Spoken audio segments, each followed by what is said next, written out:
प्यारे साथियों नमस्कार। आप सभी लोगों के बीच में मैं दो ऐसे प्रश्न लेकर आया हूँ जिन प्रश्नों को पेपर में आने पर हम छोड़ देते हैं। तो इसका तरीका हमने बहुत ही बेहतरीन तरीका ढूंढ लिया है। तो मैं चाहता हूँ कि ये तरीका आपके बीच में भी पहुँचे। देखिए, जैसे दोस्तों दिया जाता है कि 2 अंकों की ऐसी कितनी संख्याएँ हैं जो 7 पर समाप्त होती हैं तथा 3 से विभाज्य हैं। जैसा कि आपको पता है कि यहाँ पे फिक्स कर दिया गया आपको इकाई का अंक। इकाई का अंक हमें फिक्स कर दिया गया कि 7 ही होना चाहिए। दहाई के स्थान पे 1 आ सकता है, 2 आ सकता है, 3 आ सकता है, डॉट डॉट 9 तक संख्याएं आ सकती हैं। संख्या 2 अंक की होनी चाहिए, तो आप 0 तो लिख नहीं सकते। जब भी लिखेंगे तो 1 से लिखेंगे। तो आपको पता है 3 से विभाज्यता का नियम। 3 से विभाज्यता का नियम होता है कि किसी भी संख्या के अंकों का योग यदि 3 से कट जाता है तो वह संख्या पूरा 3 से कट जाएगी।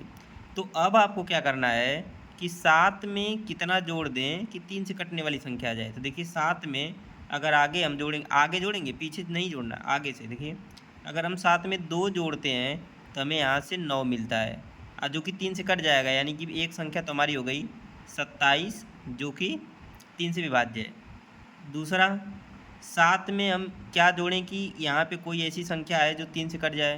तो आप यहाँ पे 5 जोड़ सकते हैं। 7 5 12 होता है।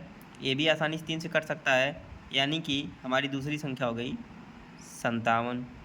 तीसरा, 7 में अगर 7 जोड़ेंगे 14 होगा, 6 जोड़ेंगे तो 13 होगा, 8 7 15। अगर हम 7 में 8 जोड़ते हैं तो हमारा मिलता है 15, जो कि 3 से कट सकता है। तो हमारी संख्या हो गई 87। 9 और 7 जोड़ेंगे तो 16 हो जाएगा, और 16 3 से कटता नहीं। इसलिए हमारी 3 ही संख्याएँ होंगी, एक 27, एक 57 और एक 87, जो 7 पे समाप्त भी होगी और 3 से विभाज्य भी होगी। चलिए, इसी कड़ी में दूसरा क्वेश्चन देख लेते हैं। सेम इसी टाइप का वो भी क्वेश्चन होगा। पेपरों में बहुत बार आते हैं ये क्वेश्चन, और हम इन्हें श्योरली छोड़ देते हैं क्योंकि हमें इनका तरीका नहीं पता होता है।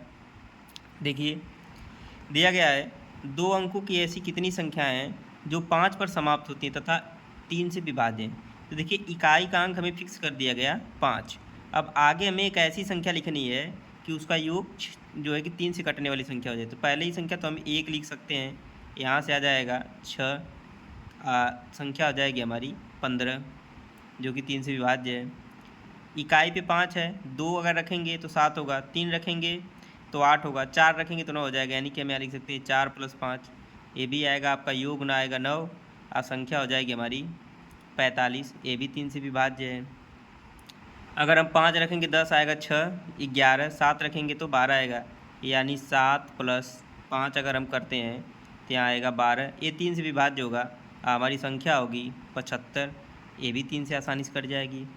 अगर हम 8 रखते हैं तो 8 7 8 5 13, 9 5 14। तो अब यही 3 संख्याएं होंगी जो 3 से पूर्णतः विभाज्य होंगी और जिनके अंत में 5 आएगा। तो आई श्योर कि अब आप लोग ऐसा क्वेश्चन जब भी पेपर में आएगा तो इसी तरीके से आसानी से लगा लेंगे। धन्यवाद दोस्तों। यदि हमारी वीडियो आपको पसंद आती है तो लाइक किया करिए, इसे अपने दोस्तों में शेयर किया करिए, और चैनल को सब्सक्राइब कर लीजिए, क्योंकि हम ऐसे ही बेहतरीन ट्रिक्स खोज के आपके लिए लाते रहते हैं। धन्यवाद दोस्तों।